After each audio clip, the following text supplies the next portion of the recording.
Oh là là, mes amis, quelle soirée! Je crois d'ailleurs que j'ai bu un verre de trop. Évidemment, si on n'avait pas dû reconduire Bernard chez lui, on n'aurait pas rencontré Guillaume. Et que voulez-vous? Il a tellement insisté pour qu'on aille boire un dernier verre chez lui qu'on n'a pas pu refuser. D'ailleurs, un verre, ça ne se refuse pas. Ce ne serait pas gentil. N'empêche, trop, c'est trop. Enfin, à présent, il vaut quand même mieux que j'aille me mettre au lit si je veux pouvoir dormir 1 heure ou 2 avant de reprendre le travail. Ah là là, drapier, quel métier! Toujours à devoir faire les caprices des clients. Bonjour, dame Berthe, comment va votre petit chien? Bonjour, dame Rosina, comment va votre canari? Et patati, et patata. D'accord, les affaires vont bien. Très bien même. Mais est-il vraiment nécessaire d'ouvrir le magasin aussitôt? Ah, j'entends déjà papa. Mon fils, n'oublie jamais que chez nous le client est roi. Oui, et à propos de père, j'imagine qu'il va être encore furieux quand il saura à quelle heure je suis rentré. Enfin, on verra bien ça plus tard. Chaque problème en son temps. Et après tout, on n'est jeune qu'une fois, n'est-ce pas? Allez, au lit maintenant, François. Le jour va bientôt se lever. Ha ha ha ha ha! Ce que je viens d'entendre me paraît d'excellent augure. Voilà un client qu'il s'agit de tenir à l'œil. Ah, il aime rire et s'amuser, mais c'est un bon début, ça. C'est souvent comme ça qu'on commence, d'ailleurs. On ne songe qu'au plaisir de la terre, on oublie ses devoirs, surtout ses devoirs de religion, et un beau jour, ça y est. Mais cette fois-ci, je ne vais pas me contenter d'un petit péché. Il me faut un gros péché, un péché énorme. Quelque chose comme tuer quelqu'un, par exemple. Oh, c'est facile. On boit peu trop, on s'échauffe, la discussion s'anime, on s'énerve, on commence à se lancer des injures, on se menace, on dégaine son épée, d'abord seulement pour faire peur, puis l'autre aussi tire son épée, et tout à coup, crac, ça y est. Vous voyez, c'est facile, le scénario est déjà tout écrit. Ah, Réprobus, mon ami, ce client-là, il s'agit de ne pas le laisser s'échapper. Ah, je suis bien content. J'ai été bien inspiré en décidant de passer par Assise. Je sens que c'est mon jour de chance. Oh, il faudra peut-être patienter un peu, un jour ou deux, trois peut-être, mais après tout, qu'est-ce que c'est par rapport à une éternité? Une éternité en enfer. Ah, ah, ah, ah, ah, ah. Eh bien, je vais me cacher dans un coin pour observer la suite des événements.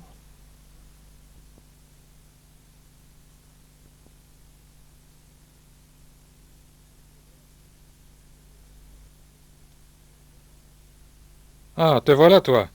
Eh bien, ce n'est pas trop tôt. Tu as vu l'heure? Ce n'est pas de ma faute, père. Je voulais rentrer plus tôt. C'est ça. Et tu ne te rends pas compte que ta mère s'inquiète quand tu rentres si tard? Oui, père. Je vous demande pardon. Bon, n'en parlons plus. Mais je te rappelle quand même que le magasin ouvre dans 1 heure, et que j'ai besoin de toi pour servir les clients. Ne vous inquiétez pas, père. Je vous promets d'être là dès l'ouverture.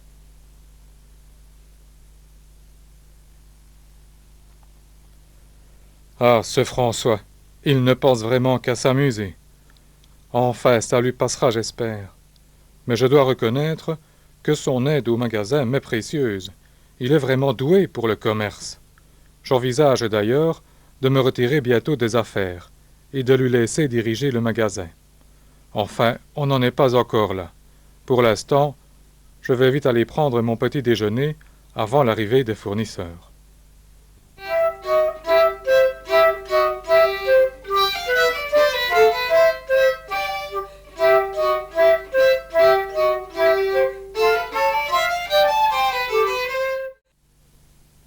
Ah là là, je n'oserais pas dire que je suis en pleine forme. J'aurais volontiers dormi 1 heure de plus.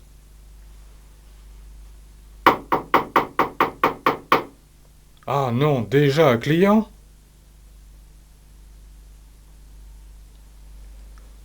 Bonjour, dame Berthe. Comment allez-vous? Vous êtes bien matinale aujourd'hui? Matinale? Mais voyons, François, il est déjà 8 heures.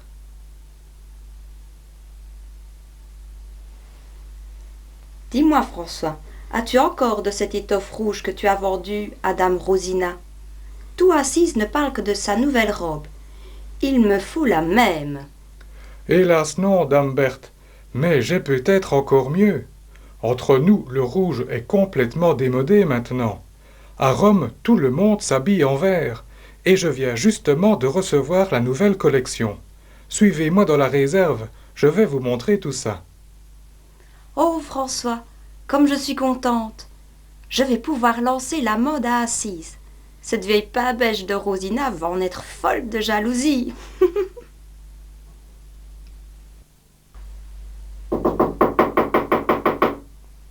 Excusez-moi, dame Berthe, mais on vient encore de frapper. Je vais voir qui c'est, puis je suis à vous. Décidément, on ne me laissera jamais tranquille.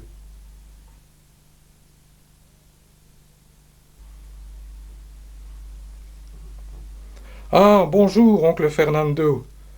Bonjour, François. Dis, tu n'oublies pas de passer à la maison pour prendre les mesures des nouvelles tentures. Non, oncle Fernando. Dès que j'ai un moment de libre, je suis à vous. Parfait. Alors, à tout à l'heure, François. Oui, à tantôt, oncle Fernando.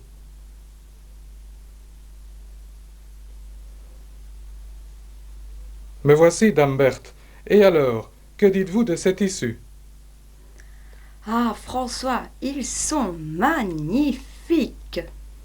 Et je vais prendre celui-ci. Ah, je reconnais bien là votre bon goût, dame Berthe. Vous avez choisi le plus beau. Et combien vous en faut-il? Encore? Excusez-moi, dame Berthe, j'arrive tout de suite. Ah là là, ça ne finira donc jamais. La charité, messire. N'auriez-vous pas quelques pièces pour un pauvre mendiant? Ah non, laissez-moi tranquille, je n'ai pas le temps. Pour l'amour de Dieu, messire, je n'ai plus mangé depuis 2 jours. Ah non, je suis trop occupé pour l'instant. Repassez plus tard.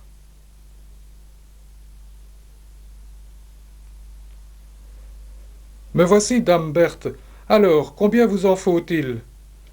Oh, je pense qu'avec 2 toises, je devrais en avoir assez. 2 toises. Voici, dame Berthe. Merci, François.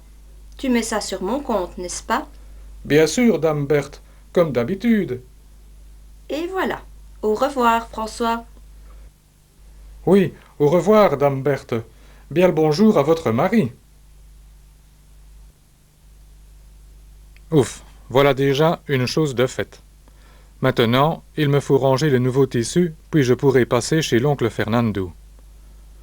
Au fait, je trouve que je n'ai pas été très gentil avec ce mendiant tout à l'heure. Ce n'est pourtant pas mon habitude de refuser une aumône. Quand je pense que j'ai passé toute la nuit à festoyer et que ce pauvre homme n'a plus mangé depuis 2 jours, eh bien je sais ce que je vais faire. Je vais essayer de le rattraper. Puisque je dois justement aller chez l'oncle Fernando, je vais prendre un peu d'argent, et en me dépêchant, j'arriverai sans doute à le retrouver.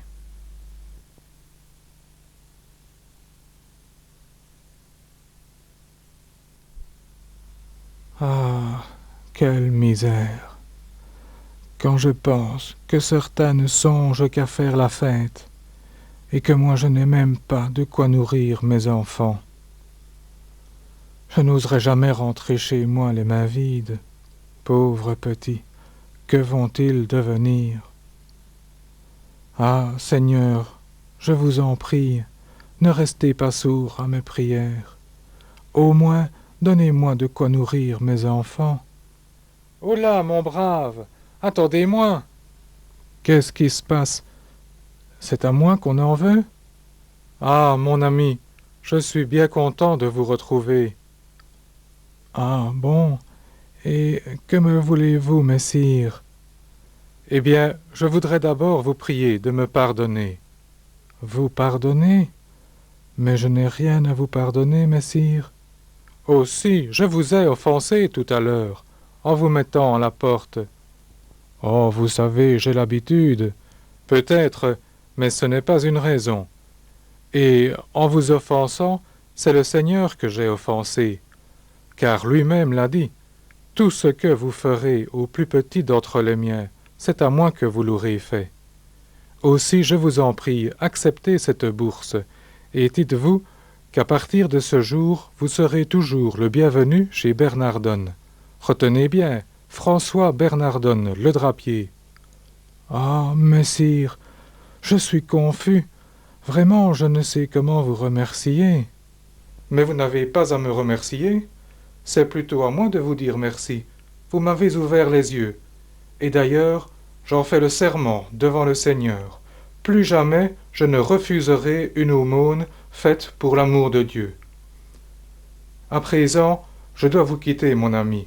Et n'oubliez pas, si vous êtes dans le besoin, vous serez toujours le bienvenu chez Bernardone.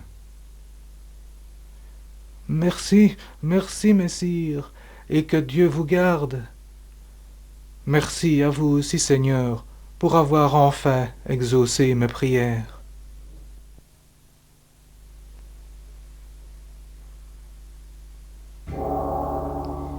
Diable, ce gaillard a l'air plus fort que je ne l'avais cru. Il va falloir jouer serré, et je crains que les ruses habituelles ne prennent pas avec celui-ci. Il serait peut-être plus sage d'aller chercher du renfort, mais tu ne perds rien pour attendre, François d'Assise, on se retrouvera.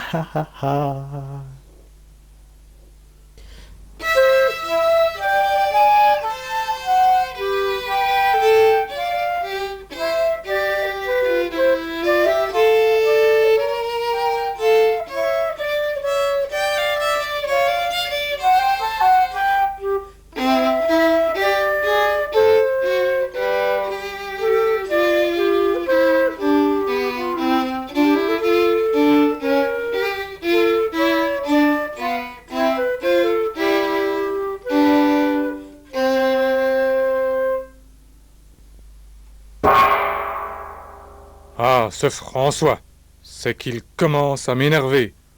Cela avait pourtant bien commencé avec lui. Voilà encore quelques jours, il ne songeait qu'à rire et qu'à s'amuser.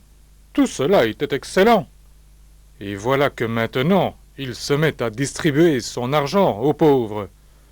Il va falloir trouver une parade, si je ne veux pas perdre mon client. Réprobus, mon fidèle serviteur, a bien fait de m'appeler. Tiens, à ce propos, je ne vois plus Asmodée. Où traîne-t-il encore, celui-là? Asmodée! Asmodée! Me voici, maître. Ah, quand même, te voilà. Écoute-moi, j'ai du travail pour toi. Tu as entendu parler de François d'Assise. Si j'ai entendu parler de lui, je veux bien croire. C'est cette espèce d'illuminé qui distribue son argent aux pauvres. Ah, pour ça, oui, j'ai entendu parler de lui. Depuis que Réprobus a fait son rapport, en enfer, il n'est plus question que de François d'Assise. C'est ça. Eh bien, cela n'a que trop duré. J'ai décidé de passer à l'attaque. Bonne idée, ça, chef. Tu vas avoir l'occasion de gagner des galons. Mais fais attention. Je te préviens, je sens qu'avec ce gars-là, il va falloir jouer serré. Oh, pour ça, ne vous en faites pas, chef, c'est du tout cuit. Oui, ça, je n'en suis pas aussi sûr que toi.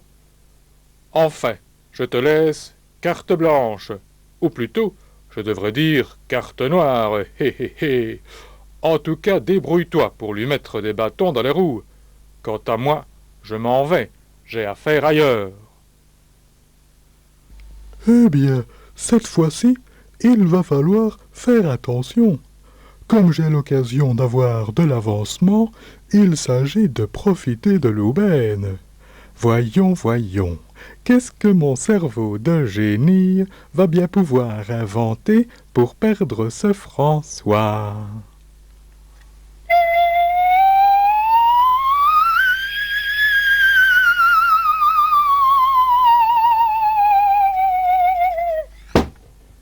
j'ai trouvé. Je vais m'arranger pour le rendre ridicule aux yeux de ses amis. Bien sûr, nous autres, en enfer, nous avons tout de suite remarqué que ce François est quelqu'un de bien, mais comme il a des idées un peu excessives, il ne faudra pas grand-chose pour que tout le monde s'imagine qu'il est devenu fou. Quant à lui, je suis sûr qu'il ne résistera pas longtemps à la risée publique.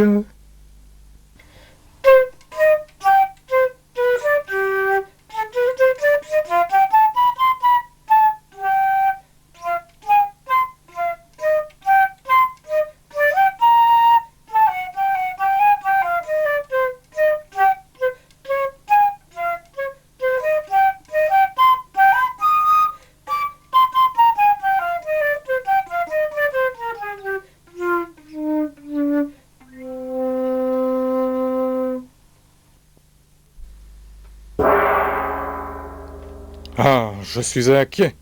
Je me demande si Asmodée sera à la hauteur de la situation. Ah, te voilà toi. Et alors, quelles sont les nouvelles? Elles sont excellentes, chef. Quand je suis arrivé à Assise, il était justement en train de parcourir la ville à la recherche du mendiant qu'il avait mis à la porte, et qu'il tenait absolument à inviter chez lui. Vous pensez bien, chef, il ne m'a pas été difficile d'encourager tous ces bons bourgeois à se moquer de lui. Oui, ça, c'est très bien. Mais, Louis, comment a-t-il réagi? Bah, là, je dois vous avouer que je suis un peu déçu, chef. Eh bien, explique-toi. Cesse de tourner autour du pot. Eh bien, en fait, il n'a guère réagi. Oui, c'est ça. Avoue plutôt qu'il était complètement indifférent. C'est raté, quoi. Et à présent, le voilà sur ses gardes. Ah, j'aurais dû m'en occuper moi-même. Oh non, chef, laissez-moi faire, je n'ai pas terminé. Maintenant que les esprits sont bien échauffés, je m'en vais exciter un peu son père contre lui. Vous savez bien, chef, il n'y a rien de tel que les querelles dans les familles. Oui, pour ça, tu as raison. Eh bien, je te laisse la faire, mais prends garde. Si tu échoues, tu seras dégradé. Ne vous tracassez pas, chef, vous pouvez me faire confiance. Je l'espère. Sinon, tu sais ce qui t'attend.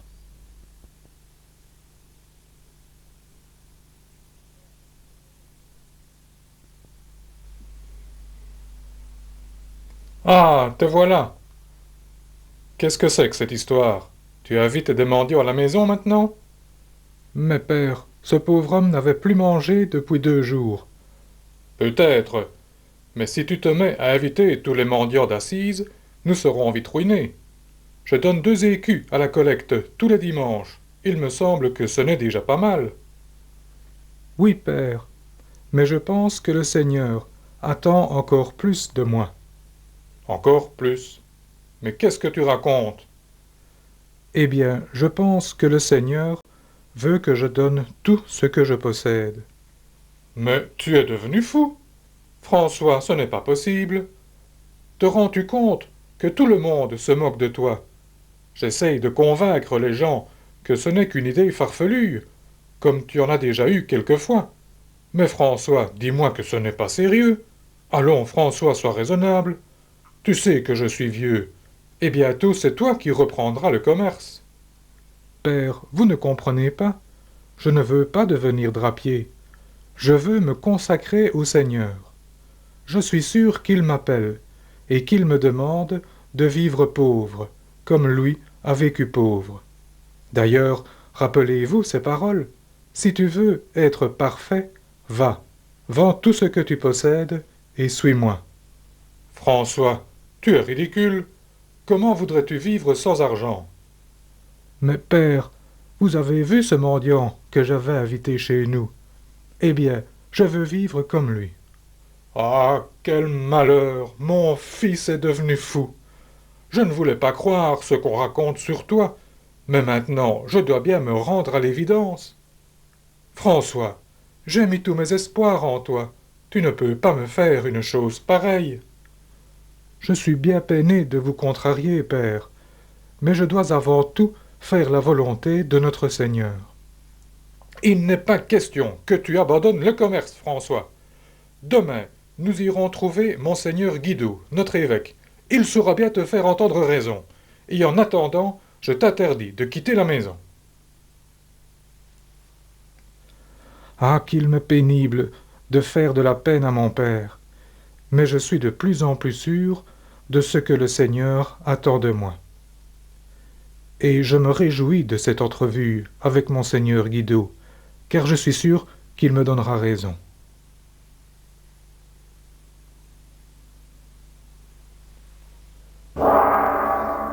Chic, chic, chic, ça marche, vous avez vu ça? Le père Bernardone est maintenant bien excité contre son fils. Ah, je vous l'avais bien dit, les disputes dans les familles, c'est ce qu'il y a de mieux.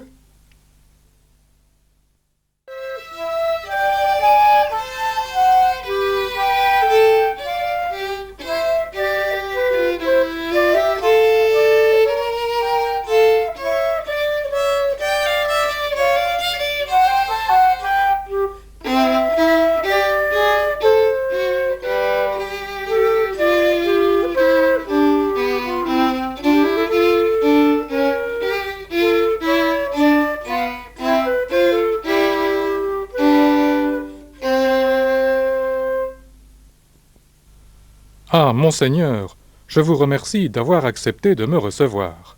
Je viens vous trouver au sujet de mon fils, François. Il est devenu fou.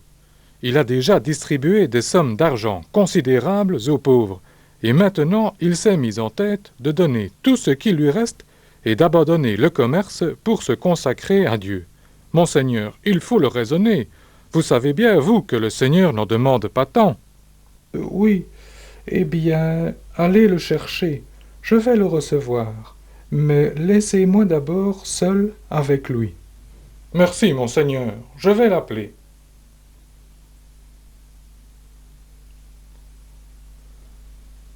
Avance, François, n'aie pas peur.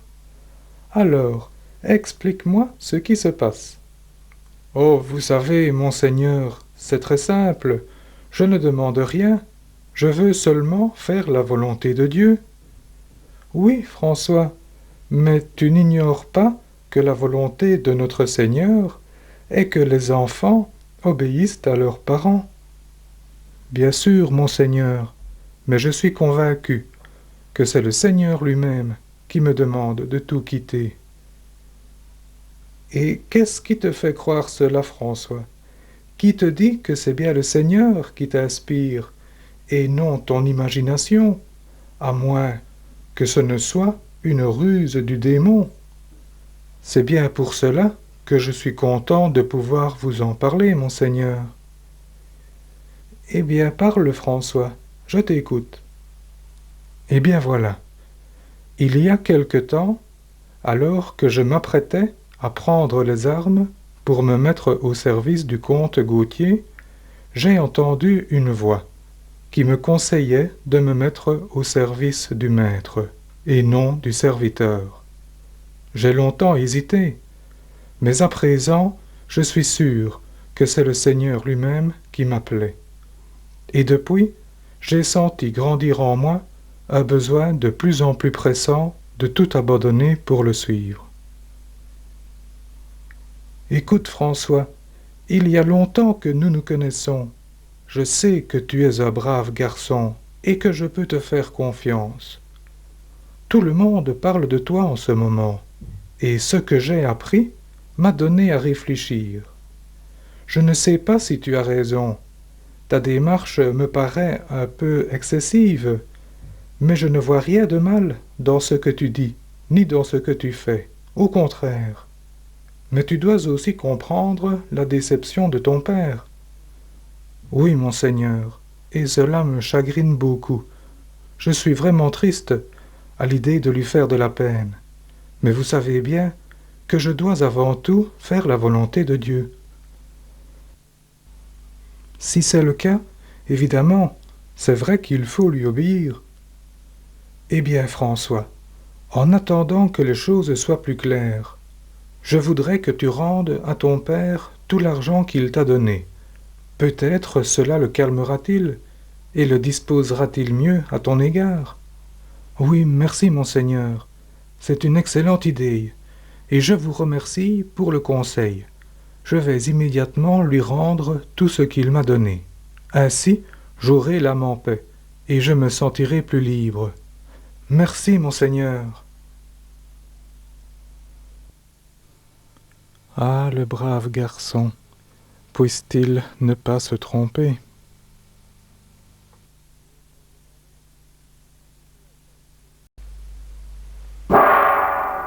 Ah là là, ça va mal, ça va mal, ça va mal. Asmodée, viens ici. Oui, oui, chef. Qu'est-ce qu'il y a? Tu oses me le demander? Tu crois peut-être que j'ignore ce qui s'est passé? Ce n'est pas de ma faute, chef. J'ai fait ce que j'ai pu. Tu as fait ce que tu as pu. Eh bien, voilà le résultat. Incapable. Tout ce que tu as obtenu, c'est que François se dépouille de tout. Il a même été jusqu'à rendre à son père les vêtements qu'il portait sur lui. Ah, pour ça oui, tu peux être fier. Nous voilà bien avancés maintenant. En tout cas, en ce qui te concerne, chose promise, chose due. Te voilà dégradé, simple plouc. Mais chef, Dégradé. Et en plus, tu retournes en enfer. Consigné pour 50 ans. mais chef, vous ne pouvez pas faire ça. Ah, je ne peux pas faire ça. Eh bien, tu vas voir, tiens.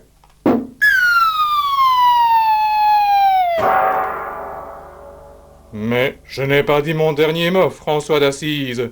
Nous nous retrouverons, et ce jour-là, je te ferai payer cet affront, foi de Lucifer.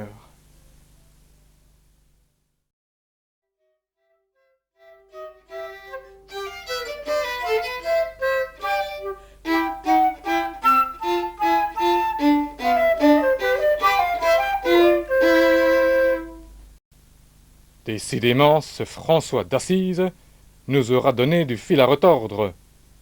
Oui, chef. Et en plus, voilà qu'à présent, le ciel commence à s'en mêler. J'ai entendu dire qu'à Saint-Damien, le crucifix s'était mis à parler pour lui confier sa mission. Et maintenant, le voilà qui s'est mis en tête de reconstruire les églises des environs. Diable, c'est encore pire que je ne croyais. Il est urgent de trouver le moyen de mettre fin aux agissements de cet odieux personnage. Oui, chef, il nous a assez ridiculisés. Laissez-moi faire, je me charge de lui. Mon cher Réprobus, je n'ignore pas que tu es le démon de la colère. Et prends garde, ton tempérament bouillant risque de t'aveugler. Tu as déjà eu droit à une première tentative, qui s'est soldée par un échec. Je l'avais bien dit que ça ne marcherait pas. Comme s'il suffisait d'envoyer 2 brigands pour le rosser et lui voler son manteau. Tout ce que tu as obtenu, c'est la conversion des 2 brigands. Pourtant, vous savez bien, chef, que la colère nous a déjà fait gagner beaucoup d'âmes. Songez à ce qui se passe en temps de guerre et à tous ces gens qui s'abandonnent à la haine. C'est vrai, la colère nous a déjà bien servi. Et crois bien, cher ami, que j'apprécie le service que tu m'as déjà rendu. Mais avec ce François d'Assise, les choses sont plus compliquées, et là où un autre succomberait, lui arrive à réconcilier les ennemis et à ramener la paix. Il faut trouver autre chose. Bien sûr, il est beaucoup trop fin pour céder à la colère. Par contre, la voie de la sensualité me paraît beaucoup mieux adaptée.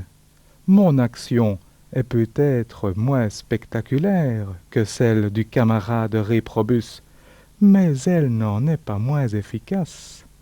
Dès que s'en trouve la porte des sens, j'en profite pour m'insinuer dans l'imagination, où j'entretiens la pensée des plaisirs défendus.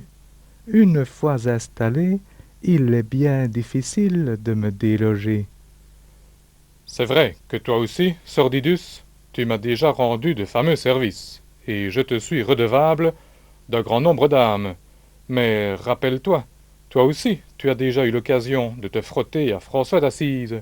Oh oui, je me souviens, on m'a tout raconté. Tu croyais qu'en lui faisant miroiter les charmes de la vie conjugale, il se détournerait de sa mission et qu'il abandonnerait la vie religieuse, naïf. Et tu as vu ce qu'il a fait. Il a fabriqué des bonshommes de neige et s'est écrié « Voici ma femme et voici mes enfants ».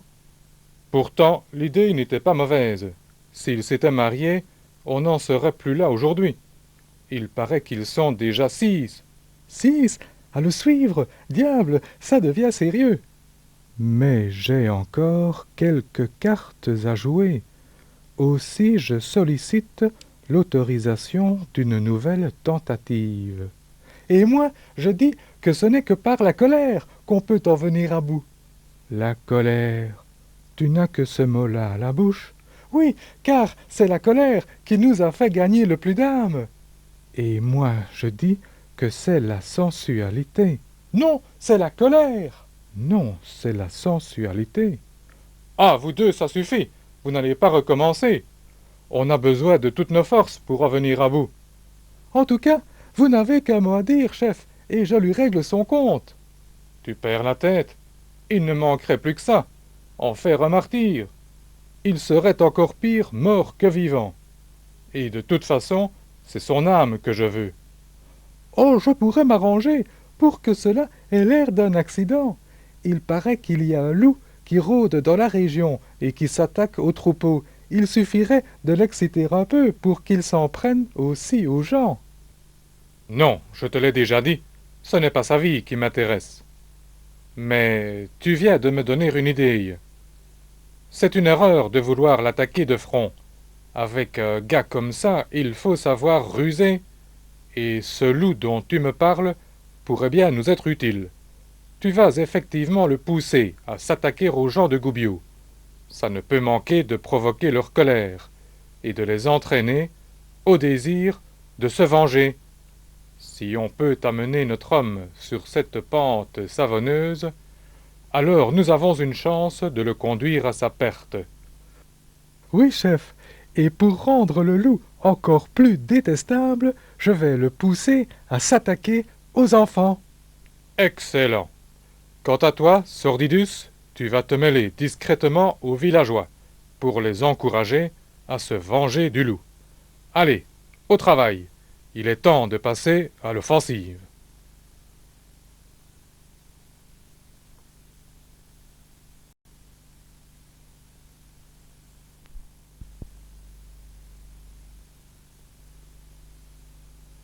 À mort le loup!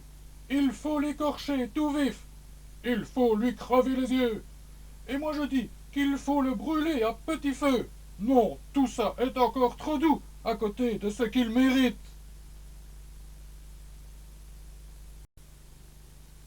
Monseigneur, un délégué des villageois demande à être reçu en audience. C'est bien, Gaspard. Faites-le entrer. Monsieur le prévôt, ça ne peut pas continuer. Il faut intervenir. Cette fois, c'est le petit Guillaume qui a été attaqué par le loup. Le petit Guillaume? Mais alors, c'est déjà le 4e. Oui, le 4e. Il faut faire quelque chose. Cette bête doit payer pour ses forfaits. Oui, mais vous savez bien que tous mes gardes ont été réquisitionnés pour la guerre. Nous sommes bien capables de régler cette affaire par nous-mêmes, si vous nous donnez des armes. Il y a suffisamment de villageois qui ne rêvent que de vengeance. Eh bien, soit, c'est d'accord. Je vais vous fournir les armes que vous demandez. Gaspard vous accompagnera. Il a l'habitude de se battre, lui. Merci, monseigneur.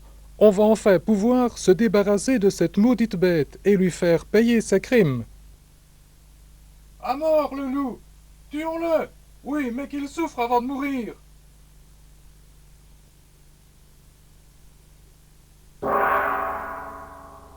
Hi hi hi, ça marche, au-delà de mes espérances d'ailleurs.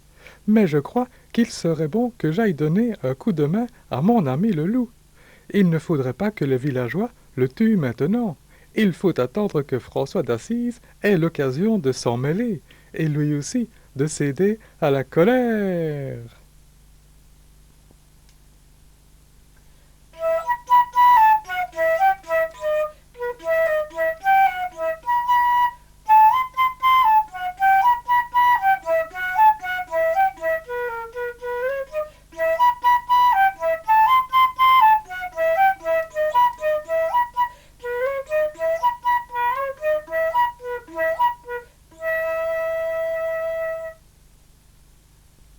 Mais qu'est-ce qu'ils font à la fin? Cela commence à devenir inquiétant. Monseigneur, c'est une catastrophe. Le loup nous a attaqués. Un par un, je suis le seul survivant. Qu'est-ce que tu dis? Ce n'est pas possible. Hélas, si, monseigneur, c'est la triste vérité. Nous nous étions séparés pour encercler le loup. Et il nous a attaqués, les uns après les autres. On n'a rien su faire. Je suis le seul à avoir pu lui échapper. Morts, tous les 5. Mais c'est épouvantable. Qu'allons-nous devenir à présent? Il faut organiser une nouvelle expédition et faire payer à cette bête tout le mal qu'elle a fait. Oui, mais j'ai bien peur que cette nouvelle tentative ne se solde par un autre échec et que nous ayons à déplorer de nouvelles victimes. Il faut pourtant bien tenter quelque chose. Bientôt cette bête viendra nous provoquer à l'intérieur même du village. On pourrait peut-être demander conseil à François d'Assise. Il est justement à Goubiot en ce moment, et mon cousin qui habite Assise ne tarit pas d'éloges à son sujet. Lui trouvera peut-être le moyen de nous débarrasser de cet animal. Oh oui, c'est une bonne idée. Moi aussi, j'ai entendu parler de lui. Je vais le chercher.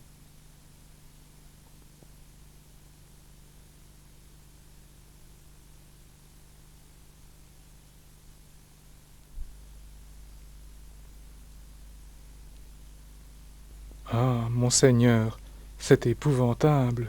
Gaspard m'a appris la terrible nouvelle. Oui, et si j'attrape cette bête, je vous jure qu'elle va payer pour ses crimes. Attention, Gaspard, ne vous laissez pas aveugler par l'esprit de vengeance. Il faut empêcher le loup de nuire, mais il est dangereux de répondre à la violence par la violence. Rappelez-vous les paroles de notre Seigneur.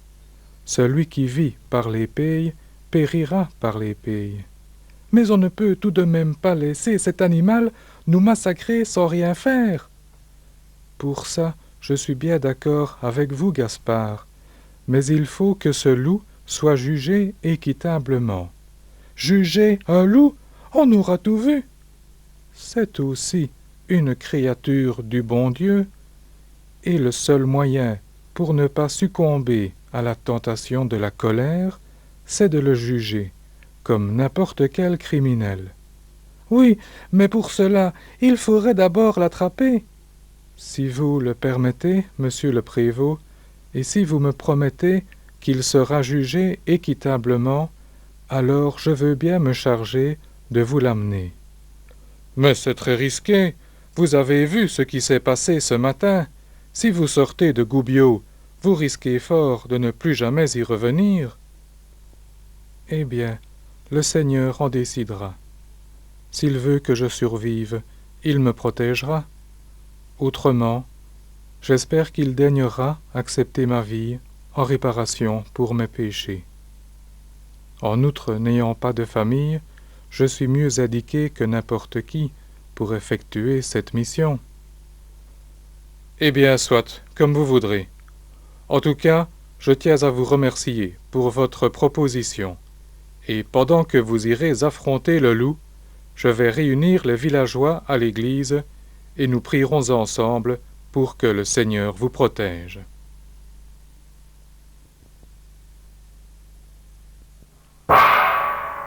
Alors, vous avez vu, chef, ça marche. Ça marche, mais non, ça ne marche pas. Pourtant, vous avez bien vu, chef, tous les villageois ne rêvent que de vengeance. Pour ça, oui, mais c'est François que je veux. Ça viendra, chef. Encore un peu de patience. Il résiste bien un peu, mais vous allez voir, quand il va se retrouver seul en face du loup et que celui-ci l'aura un peu malmené, je suis sûr qu'il laissera éclater sa colère. Puisses-tu dire vrai?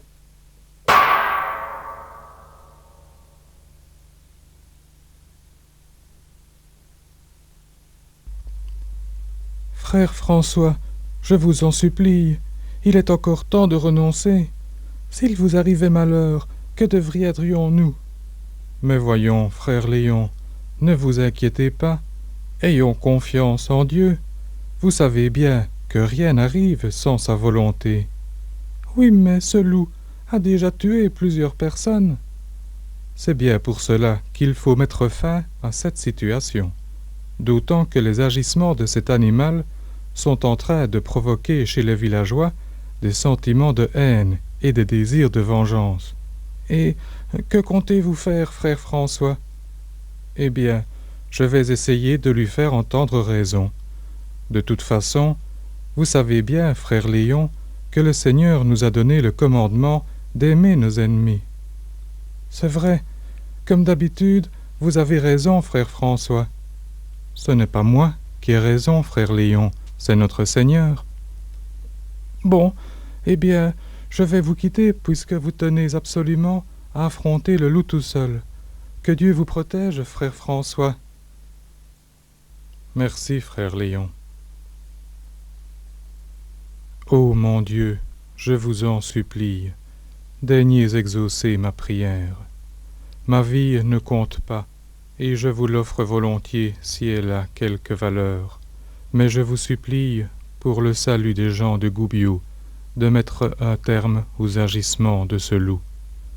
Vous savez, Seigneur, que le démon profite de toutes les occasions pour mettre dans le cœur des gens des sentiments de haine et de colère. Aussi, je vous en supplie, ne le laissez pas s'emparer des âmes de ces braves gens pour lesquels vous avez versé votre sang, et daignez enfin ramener la paix à Goubiou.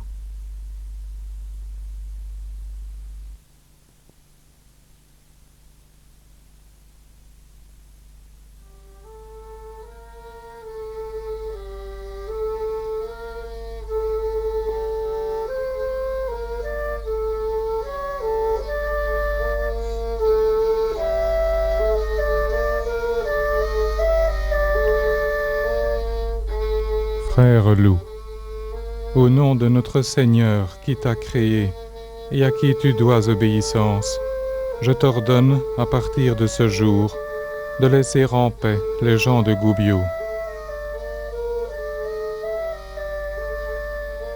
Tu as mal agi en t'attaquant à eux, et tu mérites 100 fois d'être puni pour tes crimes. Mais je veux que tu comprennes combien Dieu est miséricordieux pour le pécheur qui se repent. Aussi, si tu t'engages à ne plus chercher à nuire, je te promets que tu seras jugé équitablement et que j'intercéderai en ta faveur.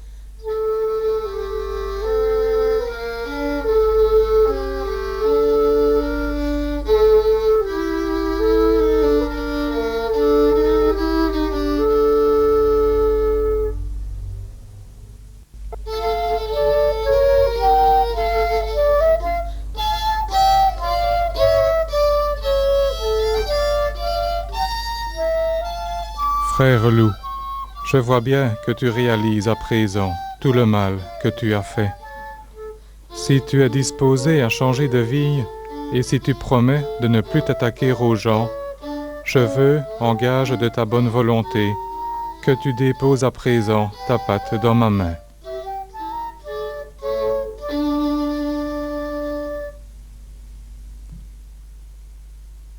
Et à présent, frère loup, accompagne-moi jusqu'à Goubiou, afin que tous puissent prendre connaissance du pacte qui nous lie à partir de ce jour.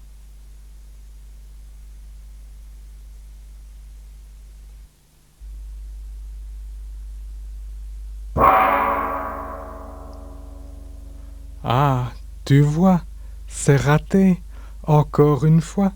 Je te l'avais bien dit. Oh, toi, ça va, hein? Moi au moins j'ai essayé. Oui, et voilà tout ce que tu as obtenu. Une nouvelle victoire de François. Ah, vous deux, ça suffit. En fait, les choses ne se présentent pas aussi mal que vous pouvez le croire. Si cette tentative s'est soldée par un échec, en apparence du moins, je sais comment retourner la situation à notre avantage. Il est toujours plus facile de pousser l'arbre du côté où il penche. Il y a quelque temps, tout le monde se moquait de François. Mais à présent, beaucoup l'admirent, et ce qu'il vient de réaliser, en maîtrisant le loup de Goubiot, lui vaudra immanquablement l'admiration de toute la population. La gloire qu'il va en retirer ne manquera pas de flatter son amour-propre, et de là à ce qu'il tombe dans la présomption et dans l'orgueil, il n'y a qu'un pas, et vous allez l'aider à le franchir, en vous mêlant discrètement à la population. Je crois d'ailleurs que cet exploit lui voudrait bien de devenir le nouveau prévôt, n'est-ce pas? Oh oui, chef, c'est une bonne idée. On va les pousser les gens à l'acclamer. Oui, j'ai toujours bien pensé que tout ce qu'il fait, c'est uniquement pour épater la galerie. Ses mortifications, ses prières, tout ça, ce n'est jamais que pour se faire remarquer. Ah, l'orgueil, cela aussi en aura perdu plus d'un. Mais à présent, il est temps de passer à l'offensive. Vous allez retourner à Goubiot et vous allez encourager les villageois à l'acclamer. Ok, patron, à tout à l'heure.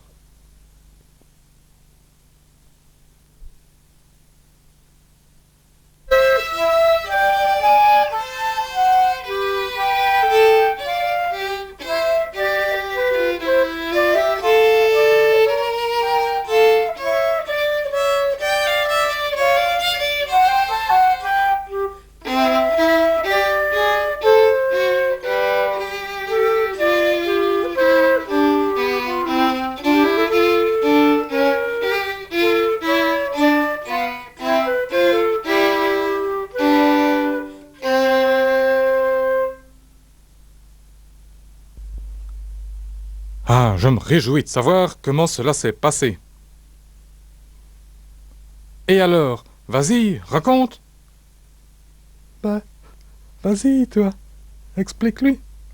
Ah, à voir votre mine, j'imagine que c'est encore raté. Oui, chef. Il a refusé tout ce qu'on lui proposait, disant qu'il n'avait aucun mérite, que c'est Dieu qu'il fallait remercier. Mais ma parole, de quel bois est-il donc fait celui-là? Il a fait comprendre aux villageois que le Seigneur avait autorisé le loup à s'en prendre à eux pour les punir de leur manque de générosité, mais que s'ils s'engageaient à le nourrir jusqu'à sa mort, le loup promettait de son côté de le laisser en paix. Et à présent, vous devriez voir le loup se promener dans le village comme un simple toutou, c'est à pleurer. Ah, mais c'est qu'il commence à m'énerver, ce François! Oui, mais chef, attention, vous n'allez quand même pas céder à la colère, vous? Ah, ben je vais me gêner peut-être. Ah!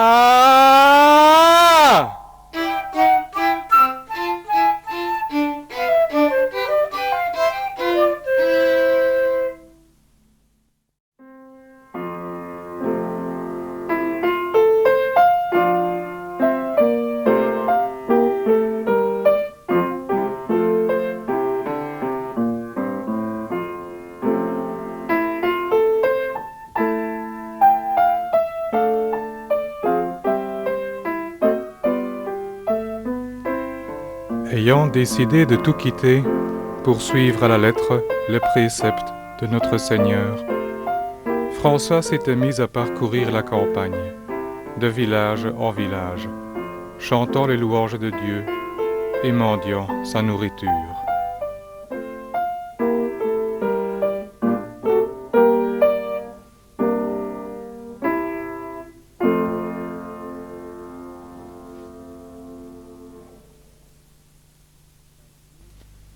Un jour, à la chapelle Saint-Damien, il avait vu le crucifix s'animer. C'est à ce moment que le Seigneur lui avait confié sa mission. « François, lui avait-il dit, ma maison tombe en ruine et s'écroule. Va et reconstruis-la. » François avait cru tout d'abord que le Seigneur lui demandait de restaurer la chapelle Saint-Damien. Et c'est ce qu'il avait fait après avoir mendié les pierres nécessaires. Il n'avait pas encore compris que l'Église que le Seigneur lui demandait de restaurer, c'était l'Église des hommes, bien malade aussi à cette époque.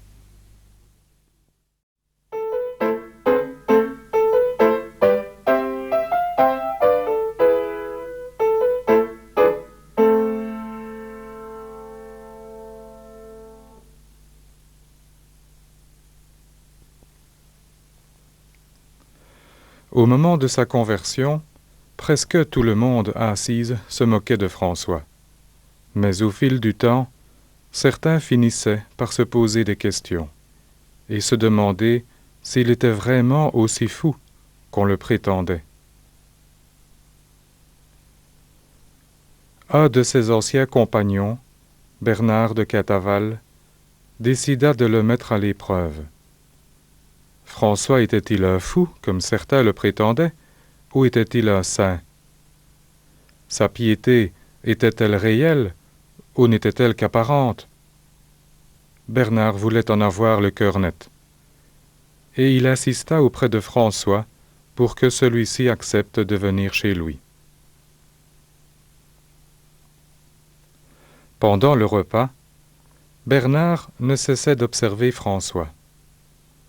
Comment son ancien compagnon, habitué jadis à tant de luxe, pouvait-il à présent vivre aussi misérablement? Il devait en tout cas avoir beaucoup de courage pour résister ainsi aux insultes et aux moqueries. Le soir venu, Bernard insista pour que François reste logé chez lui.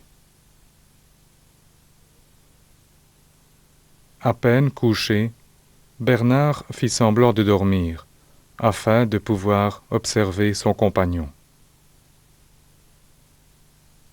Bientôt, il vit François se relever, se mettre à genoux devant le crucifix et commencer à prier en répétant simplement ces quelques mots. Mon Seigneur et mon tout. Et François resta ainsi en prière durant toute la nuit. Et voici qu'au moment où le soleil pointait ses premiers rayons à l'horizon, Bernard entendit distinctement ces mots.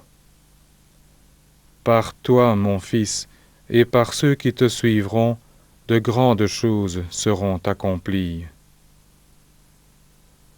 Bernard comprit que c'était le Seigneur qui s'adressait ainsi à François. Il fut aussitôt convaincu de sa sincérité et lui fit part de sa résolution de suivre son exemple, et lui aussi de tout quitter. De son côté, François, voulant être sûr que telle était bien la volonté de Dieu, lui demanda d'ouvrir 3 fois les évangiles et de lire à chaque fois la première phrase de la page de droite. La première fois, Bernard lut cette parole de notre Seigneur. « Si tu veux être parfait, vends tous tes biens, donne ton argent aux pauvres, puis viens avec moi. » La deuxième fois, Bernard lut cet autre conseil de notre Seigneur. « Ne prenez rien sur la route, ni bâton, ni sac, ni argent. » Et la troisième fois, « Quelqu'un veut-il venir avec moi? Qu'il se renonce, qu'il se charge de sa croix, et qu'il me suive. » La volonté de Dieu était maintenant bien claire. Nos 2 amis comprirent que le Seigneur approuvait la décision de Bernard, et c'est ainsi qu'il fut le premier à mettre ses pas dans ceux de saint François.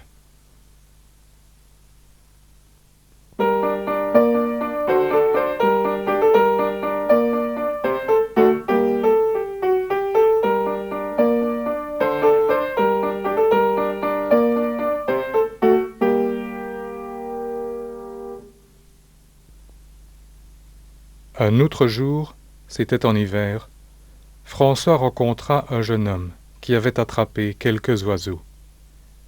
Il se rendait au marché pour les vendre, de manière à gagner un peu d'argent. François fut pris de compassion à la vue des petites bêtes, et il s'émut à la pensée du sort qui les attendait. Il imaginait déjà le couteau du cuisinier tranchant le cou des petites créatures, et il demanda au jeune homme de les relâcher. Mais celui-ci répondit « J'ai besoin de cet argent. L'hiver a été rude, et ces oiseaux sont mon seul gagne-pain. Si tu veux que je les relâche, il faut que tu me les rachètes. » Mais François n'avait ni or ni argent, puisqu'il avait déjà tout donné. La seule chose qu'il possédait encore était sa vieille robe de bure et son capuchon qu'un paysan lui avait donné pour le protéger du froid. Le capuchon était vieux, mais il avait encore quelque valeur, et le jeune homme accepta l'échange. Les oiseaux tremblaient de froid et de peur, et pour les protéger, François les enveloppa dans sa vieille robe de bure, se découvrant encore un peu plus, malgré le froid qui le piquait aux jambes et au visage. À la vue de ce spectacle misérable, le jeune homme fut pris de remords. Il courut demander pardon à François, lui rendit son capuchon, et lui fit part de son désir de le suivre et de vivre pauvre comme lui. Les deux compagnons gardèrent alors les oiseaux durant tout l'hiver, les soignant et les nourrissant, jusqu'au jour où ils purent à nouveau prendre leur envol.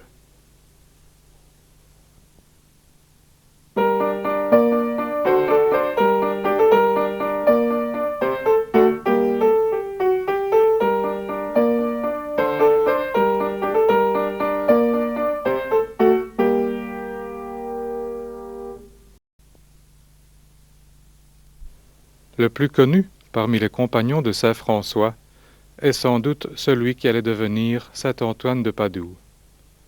Dieu lui avait donné le talent de toucher le cœur des gens lorsqu'il prêchait. Aussi, Antoine fut-il envoyé à Rimini pour tenter de convertir la ville, tombée aux mains d'hérétiques qu'on appelait les cathares. À son arrivée, Antoine se mit à prêcher, mais les gens, loin de l'écouter, se détournèrent de lui, en se moquant du petit frère. Antoine en fut très contrarié, non que cette humiliation lui eût déplu, mais parce qu'il n'avait obtenu aucune conversion, et qu'il avait même manqué à l'ordre d'aller prêcher. Se rappelant alors saint François lorsqu'il parlait aux oiseaux, Antoine se dit en lui-même: qu'à cela ne tienne, si les gens refusent de m'écouter, eh bien, je prêcherai quand même. Et Antoine, longeant le fleuve, se dirigea vers la mer. Arrivé sur la plage, il se mit à appeler les poissons et à leur parler en ces mots: vous, poissons de la mer, et vous, poissons du fleuve, approchez et venez écouter la parole de Dieu, puisque les hommes refusent de l'entendre.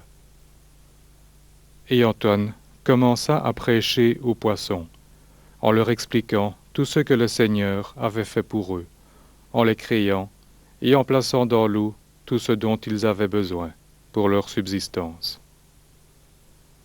Après quoi, Antoine les encouragea à manifester leur reconnaissance envers le Créateur.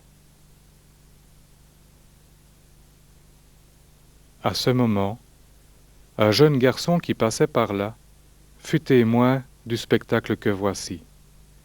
Il vit des milliers de poissons, alignés en rang serré, sortir la tête de l'eau en agitant les nageoires, puis s'incliner vers Antoine en signe de soumission.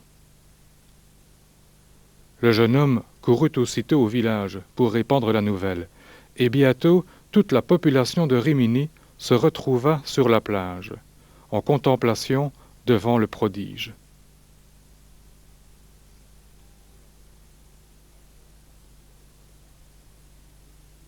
Peu après, Antoine congédia les poissons, et les villageois acceptèrent enfin de l'écouter. C'est ainsi que beaucoup, convaincus par le miracle et par les paroles de saint Antoine, décidèrent de se convertir et de revenir à la vraie foi.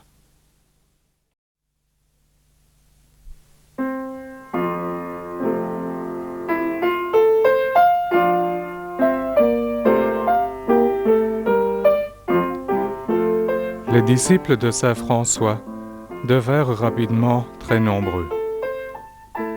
Ils parcouraient le pays de village en village, mendiant leur nourriture et chantant les louanges de Dieu.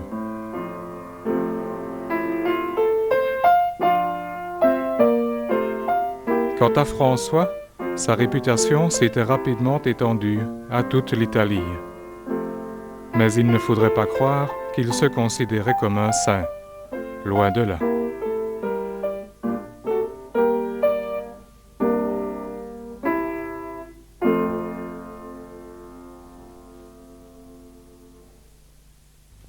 Un jour qu'il était en route avec frère Léon, il s'aperçut qu'il avait oublié son bréviaire. « Cela ne fait rien, dit François. Voici comment nous allons prier. Je vais me mettre à genoux et je dirai « François, tu as fait tant de mal durant ta vie que tu mérites tout juste d'aller en enfer. Quant à vous, frère Léon, vous n'aurez qu'à répondre « C'est vrai, frère François, vous méritez bien d'être damné. » François se mit donc à genoux. Mais au moment de répondre, frère Léon lui dit « Non, frère François, Dieu fera tant de bien grâce à vous que vous méritez d'aller au paradis. » François se releva, se tourna vers frère Léon, le remercia pour ses encouragements, mais le pria de répondre selon ce qu'il lui avait demandé. Et cependant, à la deuxième fois, frère Léon lui fit la même réponse. « Non, frère François, vous n'irez pas en enfer, mais au paradis. »« Mais voyons, frère Léon, ce n'est pas ça du tout que je vous ai demandé, lui dit-il, fort étonné. Vous savez très bien que par moi-même, je ne mérite qu'une seule chose, c'est d'aller en enfer. » Et François lui commanda alors de lui obéir. À ce moment, frère Léon, au comble de la confusion, tomba à genoux en sanglotant, et lui dit « Je voudrais bien vous obéir, frère François, mais cela m'est impossible. Par 2 fois déjà j'ai essayé, mais le Seigneur m'empêche de vous répondre selon ce que vous voulez, et m'oblige à dire que vous serez sauvé. » François comprit ainsi qu'il était inutile d'insister, car c'est Dieu lui-même qui s'était fait entendre par la bouche de frère Léon. Nos 2 amis décidèrent alors de reprendre leur route et de continuer à prêcher.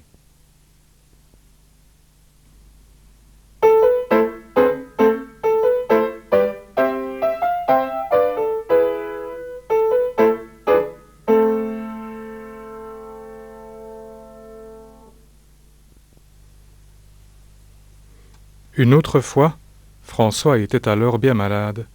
On le supplia de doubler sa vieille robe de bure avec un peu de fourrure.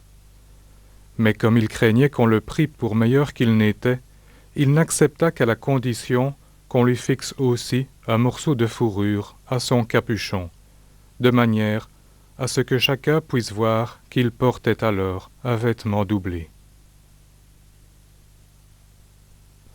Un autre jour, pour lui faire reprendre des forces, on l'obligea à manger un peu de viande. Mais dès qu'il se sentit mieux, il obligea un frère à le promener dans les rues avec une corde au cou et à crier à travers toute la ville « Venez voir ce grand glouton qui mange du poulet en cachette !»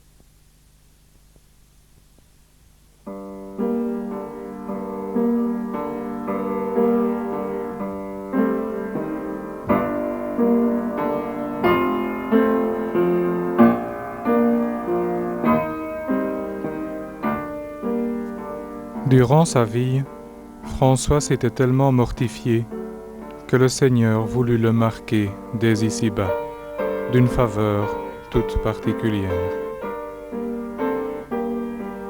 C'était le 14 septembre 1224, jour de l'exaltation de la Sainte Croix. Ce jour-là, seul dans sa cabane, François se mit en prière, les bras en croix. Et pleurant sur la passion de notre Seigneur, il lui demanda de lui faire sentir quelque chose de ses souffrances et de l'amour dont il brûlait pour nous, en agonisant sur la croix.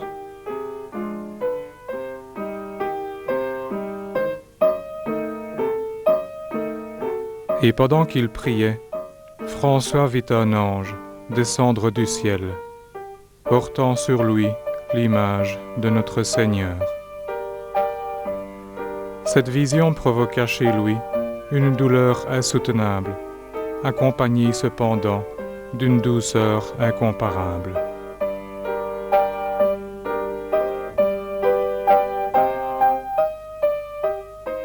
Et lorsque la vision disparut, François constata qu'il portait dans sa chair les marques de la passion de notre Seigneur. 4 plaies béantes ornaient ses mains et ses pieds, et son côté était percé d'une large entaille. François se retrouvait ainsi intimement uni à notre Seigneur pendant son agonie. Il consomma ainsi jusqu'à la lie la coupe que le Seigneur lui présentait. Il vécut encore 2 ans, épuisé par la maladie et par les privations, avant d'être admis à la cour céleste pour y jouir enfin du fruit de ses mérites.